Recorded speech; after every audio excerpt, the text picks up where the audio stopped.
It's been a game which has been littered with Manchester United errors. The goals coming from Almiron and Hall in the first half, and Willock in the second. 3-0 the score to Newcastle United, and it does not flatter Eddie Howe's team. Dean Ashton. Oh, not at all. It's been an abysmal performance from Manchester United, and every time Newcastle have got it, even with the changes that they've made, they look dangerous on the break. Manchester United lose the ball. They've got gaps all over their defence. Newcastle have made them pay 3 times, and Wilson almost did there. It was a lovely cutback from Almiron for Wilson. Trippier's corner in towards the near post. It's headed away by Rasmus Højlund as a second-half substitute. Comes out as far as Longstaff, who captained the team tonight, and smacks the ball goalwards, and it's only narrowly wide of the right-hand upright. Well, we've seen some goals tonight. The hit from Willock, the volley from Lewis Hall from the edge of the area. That might have been the pick of the bunch had it gone in the far corner, and it so nearly did. What a strike that was for a captain for the night as well. Longstaff, it was like frozen rope. It just didn't move. Just past the post by probably a millimetre. It was gorgeous in the air. It was well struck. Well, Manchester United have given away another free kick on this near side, and then the ball's been kicked away. It's going to be a yellow card for Reguilon, and he's getting increasingly upset. We've had a little bit of indiscipline in the Manchester United ranks. Early in the game, Casemiro was the captain, was booked. So was Hannibal Mejbri. He's not going to book him for a second time here, is he? He's gone over to Lindelof, Rob Jones, because he thinks he's still the captain. Actually, Bruno Fernandes has got the armband on now, and he's told Lindelof to tell Reguilon to calm down. Otherwise, he's going to get a second yellow card. We keep seeing this, don't we, though? Reaction from Manchester United players, silly reactions, childish reactions. So that's just, it's ridiculous from Reguilon. You've got to have more about you as a person to handle this. Newcastle haven't won here for 10 years, but they're knocking out the holders. Revenge for the final, possibly, or just another mediocre Manchester United display. Might not even be that good. Ball headed forward towards Wilson inside the area, and it's a header goalwards, charging in at the left-hand edge of the box by Kraft, who almost caught out the goalkeeper. It's half clear by Manchester United, then given straight back to Newcastle. Away by Lindelof to the halfway line. One again on the edge of the centre circle by Paul Dummett. Yeah, you're not hearing things, by the way. Newcastle United fielded a back four, which started with a centre-back pairing and will finish with a centre-back pairing of Paul Dummett and Emil Kraft.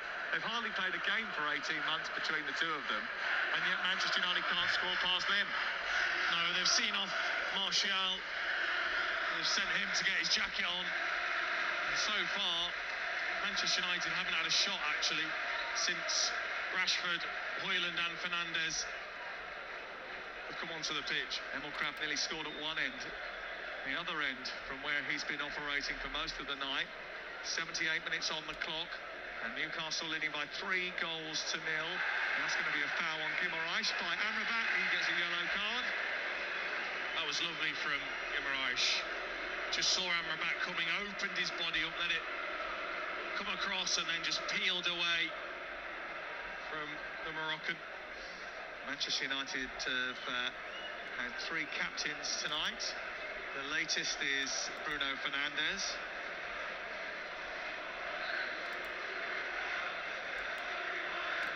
Here is Emil Kraft moving up towards the halfway line. Plays it out towards the right-hand side. Casemiro and Lindelof, the other two, by the way. Here is Bruno Guimaraes being chased by Amrabat. And a little kick out at him. He's giving away a free kick. Got to be careful now himself. The Moroccan, who was dragged off at half-time in the previous 2 games, brought on at half-time in this particular match. Newcastle have lost only 1 of the last 10 in rare form, but coming here with 8 changes, I don't think they thought it was going to be as easy as this. They had to weather a little bit of storm at the start of the second half thing, didn't they? But pretty much they've been in control of the game. Well, in terms of something that the manager, Erik ten Hag, must have said at half-time, brought the players out with a little bit more energy. Still no real idea, but energy at least. Livramento down the right-hand side, but Newcastle gets a cross on the volley, which is going to go behind, I think, for a goal kick. Indeed it is. And it goes out behind into the scoreboard end, where there are 7,000 Newcastle supporters away to our right that have made the journey. I don't think many of them were making the trip, thinking that if they made as many changes as they did tonight, which is always inevitable because of their injury crisis and their commitments in the Champions League and in the Premier League, they play Arsenal at the weekend, then Dortmund away, that they were getting too much from this game. But after taking the lead, they powered into a 2-goal lead, and from then on in, it's been pretty comfortable for them. They've started with a makeshift back four, lost a player inside the first 2 minutes, recovered from that. They've fought on some of the bigger hitters towards the end of the game because they know that they've got the job done and no one's at real risk here. Joelinton's just gone down inside the Manchester United half of the field away to our left-hand side. So there will be a brief delay here. But anyhow, deserves a bit of credit really, because both these two teams are juggling a lot of fixtures, aren't they? They are, but even he wouldn't have expected it to be this easy. He wouldn't have. He'd have known that there was a crisis of confidence here at this football club. He would not have known that it would have been as easy as it has been for this patched up, put together Newcastle side who've just looked comfortable. The worrying thing is that so many of these Newcastle players have hardly played this season, but yet they've performed like a homogenous group. Manchester United are anything but. But there's always someone worse off than you. Bayern Munich have been knocked out of the DFB Pokal by third division club Saarbrücken. Harry Kane was on the bench, didn't come on. Newcastle giving away a free kick over on the far side. Joelinton, who's probably a little bit lucky that he hadn't been booked up until now. It's just been issued with a yellow card. Yeah, but they're going to. You know, these Newcastle midfielders are going to pick up yellow cards because of how aggressive they are in the way they press. But they do it in unity. They do it in an order. They do it in a way that you can tell it's been coached into them. Ball sent in by Fernandes. It was a dreadful free kick. Erik ten Hag is out of his technical area. He's been pulled back in by the fourth official, James Bell, towards the edge of the box. And he's hardly been seen all night, Erik ten Hag. It's only in the second half that he's made an appearance. By then the game's already been lost. Here's Amrabat, edge of the Newcastle area, back to Fernandes, who's shot from a ridiculous angle out on the right-hand side. Another token gesture, and the Newcastle fans start to sing their anthem, which has been ringing out since around about the 29th minute, which is to Erik ten Hag, you're getting sacked in the morning. And it will be their 8th defeat in 15 games. The last time they did that was 1972, a run which culminated in the sacking of Frank O'Farrell.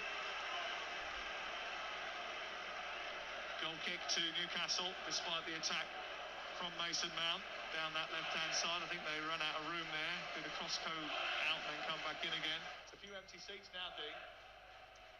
Yeah, similar to the game at the weekend. Almost why would you stay? It doesn't feel as if there's any real chance of a late comeback, of a mini miracle. It's so flat with the players. He looks a forlorn figure standing in the dugout, isolated and on his own, his hands rammed behind his back. Manchester United fans who are leaving the ground might want to call the sports bar. It's on with Dean Saunders and Jamie O'Hara as soon as we finish. 03717 223344 on TalkSport tonight. Give us a call, you can send us a text, 81089. We'd love to hear from you. Manchester United fans, what happens next? What do you do next? Here is Anthony, right side, delivering across, left-footed. It's headed away. Too many poor performances again. Chances given to some. They made 7 changes tonight, Manchester United, but no one's impressed. Amrabat swirls the ball out to the far side, taken on by Anthony. Of course, he wants to come in, field on his left foot before releasing it to Fernandes, whose ball into the box was pretty good. No one had the hunger to nudge it in. Well, his ball into the box was fantastic. Exactly what you need as a forward. Played in behind the defensive line. Marcus Rashford on his heels. I tell you who wasn't. Kieran Trippier. Brilliant defending. Came across and swept up, put the ball out of play and away for a corner down in front of the Stretford end. On the left side as Manchester United look at it. And there's a few red shirts in the centre. It's aimed towards the near post. Away by Trippier, who nearly played 85 minutes. What's wrong with Manchester United? Why is it that managers cannot develop a coherent approach to games, a coherent style of play that anyone could recognise. Why is a man that was famed for the way that Ajax played their football not confident enough to instill a style of play that Manchester United can carry out? Here's Rashford trying to do something at the other end, heads the ball down, runs laterally across the 18-yard box, gets a shot away, it's into a first body, it's smuggled by Newcastle, and then they come clear and over the halfway line, and Wan-Bissaka is in a chase with Wilson, and Wilson being backed up by Livramento, who's gone beyond him. He tries to play it to him, it didn't quite work, so he needs to go backwards instead to Trippier, but they have possession inside opposition territory. To be fair, Wilson knows his players. There's just almost no point trying to take on Wan-Bissaka 1v1 there. Guimaraes just turns and smashes the ball at Reguilon. It goes out of play, then turns to the Newcastle supporters and conducts them as if he was holding a baton in an opera house and had an orchestra behind him. They sing back at him, Bruno, Bruno, and then they take their time over the throw-in. There's a few words from Anthony into Bruno. Mason Mount has a word as well. They're not happy, but they should be looking at their own performances rather than worrying about everybody else. Mount drags down Shaw non-stop on this near side. It's going to be a free kick on the right side. And it's getting embarrassing. And look at those Newcastle fans. You hear what they're saying? The Geordie boys are taking the mick. And they have been. They have been. Yeah. There's plenty in there with the shirts off. And there's me and you with our thermals on tonight. Yeah. Well, Manchester United can't be warmed up either. 3 minutes to go before the end. Trippier's got a free kick on this right-hand side. He's going to swirl this into the penalty box.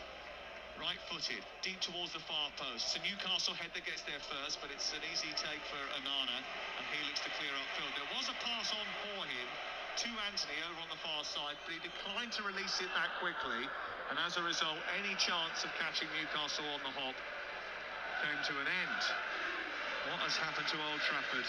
Once a place to fear, an experience so daunting you barely escaped with your kit. Now everyone wins here. The fifth defeat in 8 games in the offing for Manchester United. Ten Hag said brazenly before this game he thought his team were moving in the right direction. I think he needs to reprogram his sat-nav. I mean, there's been a lot said, hasn't there, in the week about the style, about what we see from this Manchester United team. And he's been in the job long enough that you should really see and know exactly how his team are playing and the patterns that are put in place that we see so often with other sides. You're just not seeing it at all. And I'm talking from the start of the game, not now you're chasing the game, right from the start. Well, they've been chasing the game since the 29th minute. Now, when you look back at the goals, the way that Tino Livramento scooted past Mason Mount and Hannibal to charge 70 yards up the pitch from right full-back towards the middle of the United half, feed Almiron, who had come off the bench. He wasn't supposed to play tonight, but scored the goal that put them in front. And then the poor defending, which led to the ball dropping on the edge of the box for Lewis Hall, who cracked one in on the volley, beautifully beyond Andre Onana. And then just the reaction of Joel Willett to win the ball from Amrabat in midfield. He snapped into a tackle, charged up the pitch, went 10 yards and smacked it low and hard beyond Andre Onana for 3-0. And Manchester United have had nothing like the quality and nothing like the desire in response. I know it's the small things as well, especially when you're here and you see it live, that you can watch players off the ball. You can watch how the Newcastle players, when they lose the ball, the determination to get back into your position to defend, and a shape and a structure, how quickly they do that. And then you watch the Manchester United players and how they amble back, or they run into the wrong position to defend, to leave another gap open. I mean, it's just so obvious. Ball out of play on this near side. Manchester United's Old Trafford is basically just lots of big black overcoats dotted in a sea of empty plastic red chairs at this moment in time. It has emptied even faster than it did on Sunday when Manchester City started taking the mick, started pushing the ball around. Everyone comes into United's backyard now and has a bit of a party. 4 minutes of added time at the end of the 90. Hoyland taking the ball down. Half cleared by Paul Dummett. Out towards the right side, Wan-Bissaka puts it out of play. Newcastle are a club that has clear thinking from the very top, a clear sense of direction, a clear recruitment strategy, and a clear thinking manager who gets his team in sync. Manchester United have none of the above, I'm afraid. I mean, this has got to be a competition now that Newcastle have to fancy winning. Well, look at their draw now. Liverpool, Chelsea, Everton, Fulham, West Ham, Middlesbrough, Port Vale, Newcastle. They're in the last 8 and in a great chance of competing for this trophy once again. I mean, they'd like a kind of draw, wouldn't they, that they've had so far in the competition. Well, they've knocked out both Manchester City and Manchester United. Not many teams do that. I think only 2 or 3 have done that before in the League Cup. And Manchester United, the latest victims to Newcastle, have played very well. Bruno Guimaraes and Mason Mount are having a big discussion in the middle of the park. I'm not sure Mount needs to get involved in that. Tino Livramento has been given the sponsors player of the match after his contribution. And he has been very good down that right-hand side. And although he's got Kieran Trippier in front of him at this moment in time, you get the feeling he's going to be around for some years to come, Tino Livramento. Joel Linton is chasing down the Newcastle left. Across comes Aaron Wan-Bissaka. One of his long pipe cleaner legs pokes the ball out of play. But he's the only thing that's got acceleration in that United team, the half-time substitute. Everybody else looks slow, cumbersome and lumbering as they look to get back into shape. 92 minutes gone. Manchester United haven't been this bad since 1972, when they lost this many games at the start of the season. Franco Farrell was sacked. Tommy Doherty came in. He couldn't stop them from being relegated next season. They went down to the 2nd division. And it was the start, eventually, of a purge and a long way back. But it was a long way back. And Manchester United, once again, are looking at the horizon. City, Arsenal, Liverpool and Tottenham are sitting on it. And they're turning into the Premier League's nowhere men. Free kick to Newcastle, down by the corner flag. They're happy to keep the ball in Manchester United territory. They've been second to every ball. Their craft has been limited. They look a step down in quality from their opponents tonight. Opponents that made 8 changes and started with a full defence of fullbacks. And still they couldn't score past the Manchester United. 03717223344. The sports bar is open for business, and it will be the place to take your calls over the course of the next few hours. Jamie O'Hara and Dean Saunders, I'm sure, will have their say on Manchester United. And all those that have left and vacated this arena will too. Maguire guides it back to Onana. There's been no intent by Manchester United since the 3rd goal to try and get any sort of way back into this game. It's just the Newcastle fans, the soundtrack for this Newcastle group, that's providing the backdrop to another humiliation at Old Trafford for the home team. Wan-Bissaka coming forward. Newcastle also showing, Dean, the depth of their squad and the ability that they've got and the way that their club has been organised over the last few years. There's the full-time whistle. Listen to the boos. If there was any hope that this season was still salvageable for Manchester United, then those hopes may just have been quashed. Manchester United are in rotten form and look like a team that, far from capitalising on their first season under Erik ten Hag, are a team going backwards and going backwards fast. Newcastle look like the opposite, well run, aligned, a proper transfer overlord and a very good manager. Manchester United have none of that, and the holders are out of the Carabao Cup to the team that they beat in the final. A modicum of revenge for Eddie Howe? I don't think he really cares. He just wants to go and challenge once again. Manchester United, they ain't doing that. It's finished. Manchester United 0, Newcastle 3. Well, former England striker Dean Ashton, let me ask you a couple of questions. Manchester United sounded absolutely awful in that game. That's the way it was coming across with you and Sam Matterface. Can Erik ten Hag survive this? I'm not too sure, Aid. What was startling was when that second goal went in for Newcastle in that first half. The one thing I thought I would see is the manager step forward from his dugout into that technical area, and to be honest, at the very least, give the players some support, because you could just see the confidence was on the floor, and they needed some guidance, some energy, you know, a shouting voice from the side, something, and you just didn't see him. He did not come out at all to the technical area. I thought that was such a bad look for the manager here tonight, and all of the sort of good feeling that he seemed to have built from last season. It's a bit like the stadium, Aid. It's crumbling away from Erik ten Hag, and I don't really know where he does go from here in terms of his own confidence.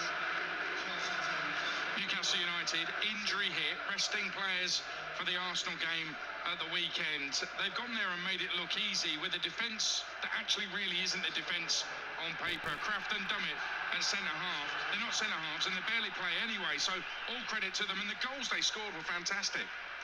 Maldini and Nesta, they were tonight, honestly. I jokingly said it, sort of, at the start of the game, but they saw off Martial, who offered next to zero. But I think what they did show, Aid, and this is credit to Eddie Howe, it's credit to the environment that he's created at the football club, is that any player now that comes in, whether they've played a minute last week or haven't played for a year, have got this like desire, this hunger to wear the shirt, to play with pride, to play with a professionalism that's required to play for a top club. And as we see the Newcastle players and staff all stand in front of those 7,000 Newcastle supporters, I think it shows how far away Manchester United are when they can bring in the players that have been forgotten and that can perform in that way. Dean, been a joy to listen to your commentary tonight. Thank you very much. Let me give you the full-time scores on TalkSport. Carabao Cup 4th round, West Ham 3, Arsenal 1, Bournemouth 1, Liverpool 2, Chelsea 2, Blackburn 0, Everton 3, Burnley 0, Ipswich 1, Fulham 3, and Manchester United 0, Newcastle United 3. In the Scottish Premiership, Celtic came from behind for a win. They beat St Mirren 2-1. There's still 20 minutes or so left at Dens Park. It's Dundee 0, Rangers 2 in a game that was heavily delayed. Hearts 1, Livingston 0, Hearts up to 4th. Motherwell 2, Aberdeen 4. Aberdeen starting the night second bottom. They're now into the top 6. And St Johnstone 2, Kilmarnock 1. St Johnstone getting their first win of the season. And it finished in League 1. Fleetwood 3, Blackpool 3. What a derby that was. TalkSport 2 Friday night for top against third in the Championship as Leicester take on Leeds. I'll be there from 7. O'Hara and Saunders are about to take your calls on TalkSport. Liverpool, Chelsea, Fulham, Everton all made it through to the quarter-final draw, which is coming up on the Sports Bar. Declan Rice was booed as Arsenal were beaten here at West Ham 3-1. The Gunners were poor. Ramsdale looked like his confidence had been ripped out of him. Kai Havertz was Kai Havertz, and Arteta bizarrely brought on Saka, Martinelli and Odegaard when the game was lost at 3-0.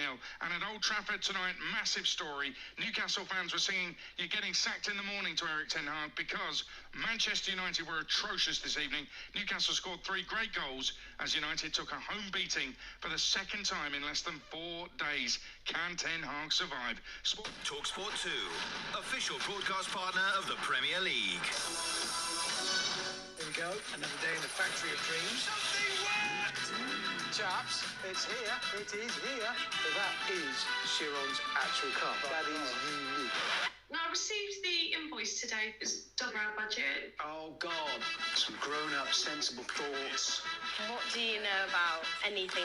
I know a bit about cars. Stream the new season of Richard Hammond's Workshop now on Discovery Plus, or visit discoveryplus.com. T's and C's apply. Subscription required. 18 plus. Also renews unless cancelled. With Christmas coming up, no doubt Skull Shaver will be a fixture on many a list. So let's take a look now at the shaves of the season.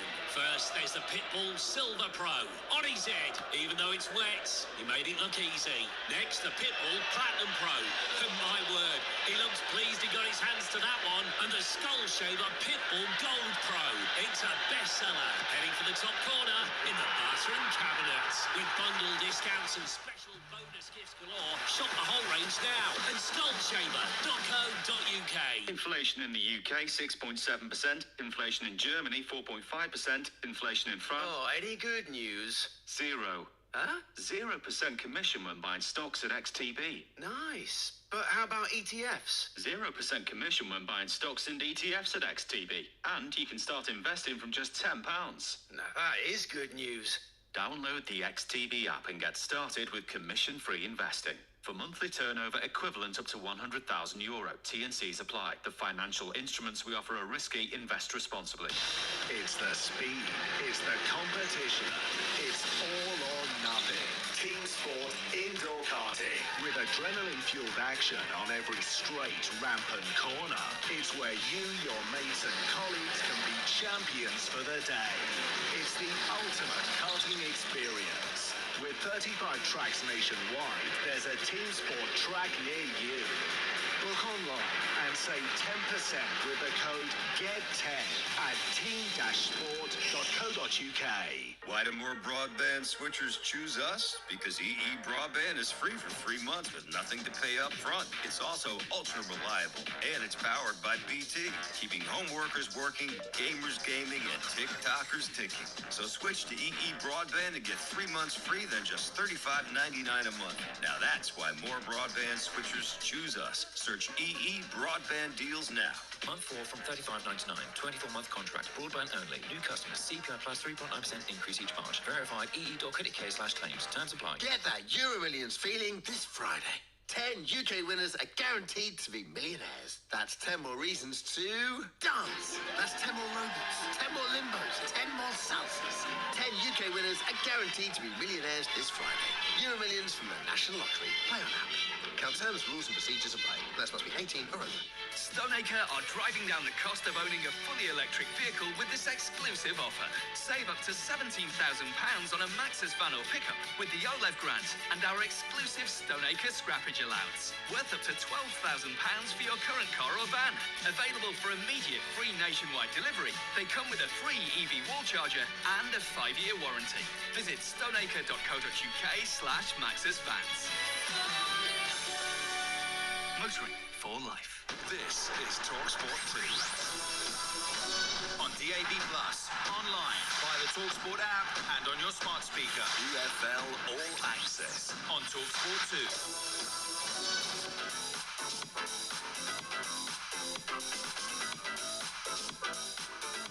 Welcome to EFL All Access on TalkSport 2 as the Championship leaders Leicester City left it late to beat 10-man Queen's Park Rangers.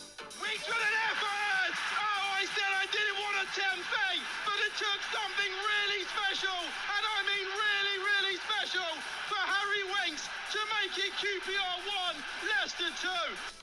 Joy for Leicester, but that defeat for Queen's Park Rangers resulted in manager Gareth Ainsworth being relieved of his duties. Bristol City boss Nigel Pearson was another man who lost his job this weekend after defeat to Cardiff in the seven-side derby. Bristol City's injury-ravaged side just ran out of legs.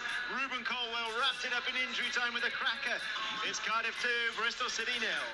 And Sheffield Wednesday finally ended their 13-game winless run to hand Danny Roll his first managerial win. And now you see also the direction, how we want to play.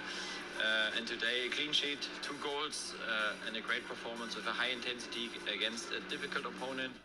Once again, loads of big topics to sink our teeth into from Leagues 1 and 2 as well, with the company of the former Ipswich and Swindon striker Sam Parkin. You're listening to EFL All Access on TalkSport 2.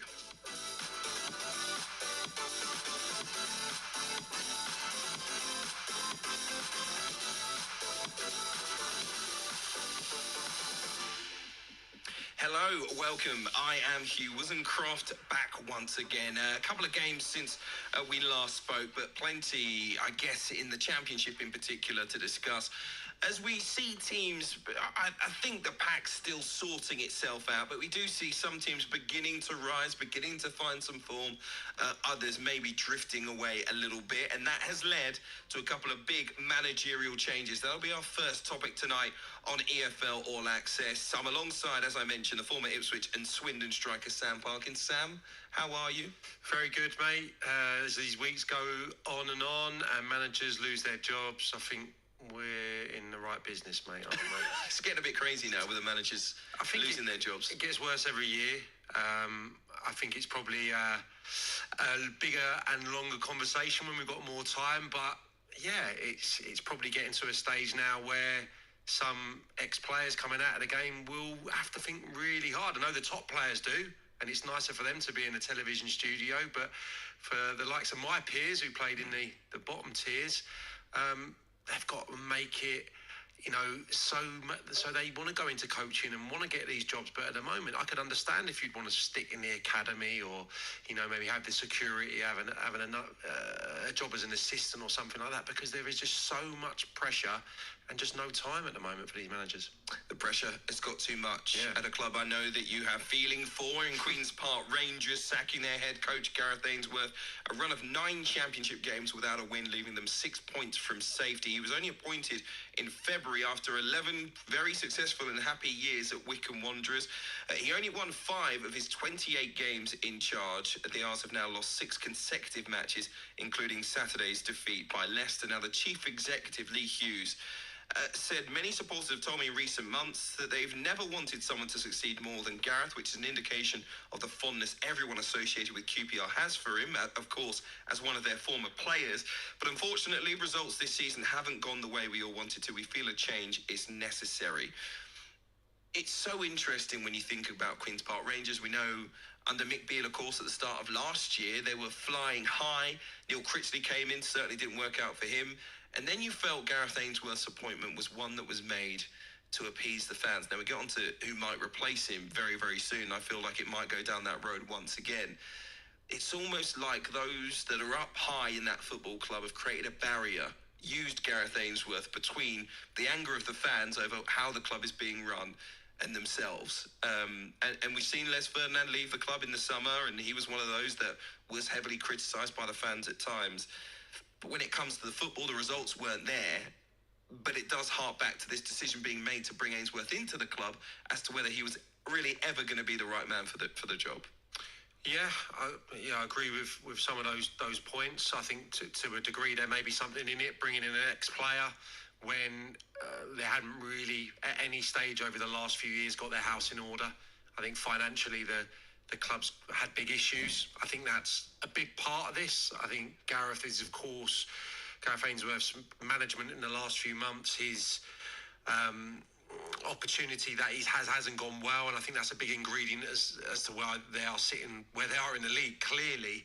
But I think there's bigger problems at QPR, the lack of a plan, an obvious plan moving forward, the lack of... For the club, you mean? I think for the club, yeah, the lack of young players that are being produced, the business in the transfer market over a few seasons. I think there's actually some decent experienced players to come back from injury who will give them a better opportunity of surviving this year with a new management and climbing the table. But yeah, I think this is a malaise that's been going on for a number of years. I went to the ground, obviously I go quite frequently. Relatively recently, it's falling to bits, and I say it tongue-in-cheek, but I look across at Brentford with envy at what they've been able to become over the last decade or so, and there's no reason as to why QPR shouldn't be doing something similar if they got their own house in order. So I don't think it's going to be salvaged right now. I think it's an important appointment to try and get them to climb the table and stay in the Championship, but it's what probably happens in the summer with a complete rebuild and looking towards the future, how they're going to remedy all these problems. I think on the pitch, we're going to talk about some changes, I think, at some clubs later on in the show, and I think results have dictated a lot of what's happened in the last few days. I think stuff out with results has dictated. I think here, when you're looking at the home form in particular, I don't think Gareth Ainsworth and his assistant can have too many complaints. You know, one win, I think, since last October, that victory over Watford when they were scrambling to stay in the league last year, the amount of goals they've been conceding, the lack of attacking impetus, you know, throughout this campaign has been all so evident to me. I went to West Brom on Tuesday night last week to cover that game, and they had one shot, a block shot at that in the second half against a team who I think were 9th in the division when QPR rocked up there in the West Midlands. You know, that's not good enough for a team who I believe, when everyone is fit, will have a chance of not only pulling away from the relegation zone, but doing a lot better than that. And I think the kind of underdog spirit that Gareth Ainsworth has been trying to repeatedly go to, that's required to get them out of trouble, too soon, I think, October, to be just about salvaging their position in the Championship. I think the team are better than that, and I think the supporters deserve better than that as well. So we'll see who's next. It is a big football club. It is a club that we've seen in the top flight many times. Great history there. The squad is not as bad in terms of individual talent, at least in my perspective, than some of what we've seen from them so far. I don't feel like it's a relegation quality squad. Clearly, there's a big lack of confidence that's been at the club for some period of time now. So it needs a manager to come in and lift the mood within that changing room, and someone who has been fighting fires rather successfully, someone who left Huddersfield not too long ago in the shape of a former QPR boss, in Neil Warnock, strongly linked with taking over the job until the end of the season. What do you think should be next for QPR in terms of that managerial position? I think it feels like such a mess right now that someone to come in and try and get them to survive this year. And I know I've just, maybe contradicted myself to a degree, because I think they're better than that this year. But my genuine thought process on Neil Warnock coming in now is maybe it's a little too early for him. And in terms of the timescale, last season, I think, when he started picking up a few results at Huddersfield, he was kind of rubbing his hands together and said, 8 weeks, that's me. I think it was 8 weeks, he said. That's all I'm up for these days. I quite enjoy my time at home, and my goodness, he's earned it. I just don't know. I mean, if he comes in now and tries to do this rescue mission, it might run out of steam. I know that sounds ridiculous, but Neil Warnock has invariably been coming in February, March, hasn't he, and performing miracles in some recent jobs. So we are seeing, just above us on a TV screen, that QPR are close to appointing the Hammarby boss, Marti Cifuentes, as their new manager, and it's reported that the announcement could come tonight. Now, I would love to just scour my back pocket and find you some details about Marti Cifuentes at Hammarby, but I can't, all right? I can't. So that is an unknown quantity, if that story is true, and by the time you're listening to this, he may well have been appointed. I mean, look, just on the surface of it, it's an instinctive reaction to say that would be a risk, because clearly it's someone that we don't know from these shores, and maybe a team that's struggling in terms of relegation. You need that experience, and that's why we're talking about someone like Neil Warnock. But would you be happy with someone who brings fresh ideas from another country, and could that salvage QPR season? I think in the summer, I'd be well up for that. An exciting appointment, a different route.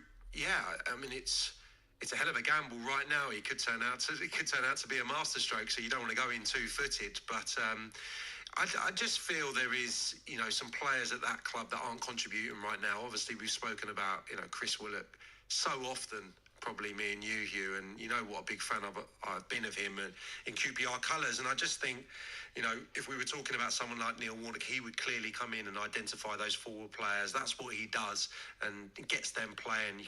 You go back to Adel Taarabt for similarities between the two, maybe. And I just think there is more to come, and that's a big part of a manager's job.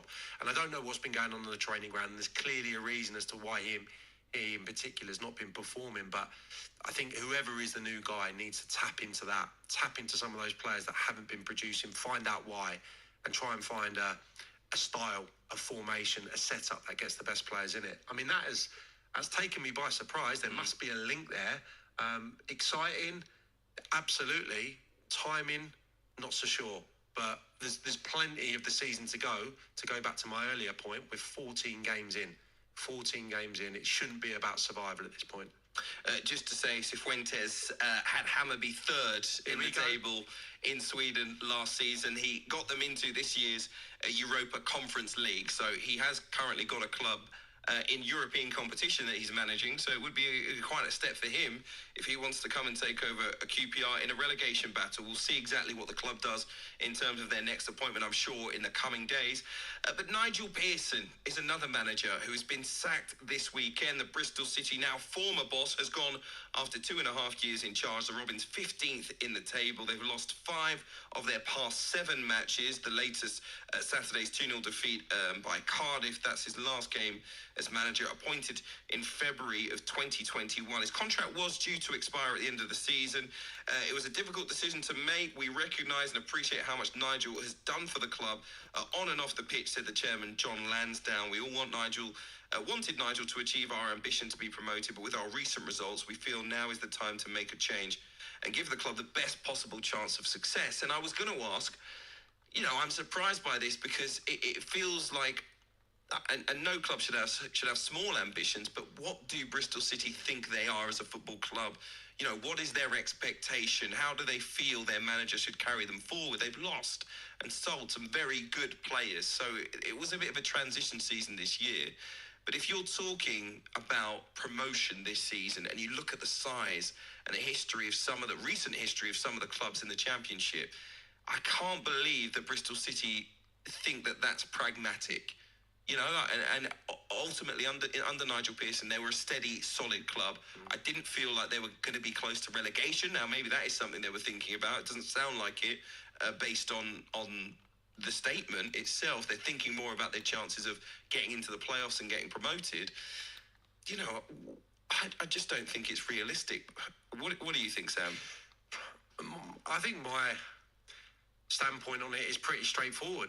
Bristol City, for me, have been a mixed bag continually over the last 5, 6, 7 seasons, irrelevant of who's been in the dugout. And, probably going back that kind of length of time, I probably would have predicted Bristol City being a Premier League team by now, or have at least getting up. Whether they would have been able to solidify in the top flight is anyone's guess. But I think with the stadium, with the fan base, everything that's been in situ there for quite a long period now, I thought they would have had a real go.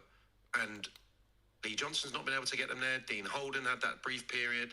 Now Nigel Pearson, and the finishes in the league have been pretty similar. I think Nigel Pearson's improved year on year actually in their placings, but for whatever reason the chemistry just hasn't been there to do it over a long period. They've been increasingly inconsistent, one of the hardest teams to get a read on, I think, at Championship level. So why hasn't it been able to work? So I think big question marks above management level at Ashton Gate as to why they haven't been able to make that transition, to make that step. I think they got to one playoff final, if memory serves me right, early part of their time back in the Championship. Other than that, there's not been another playoff campaign. Why not?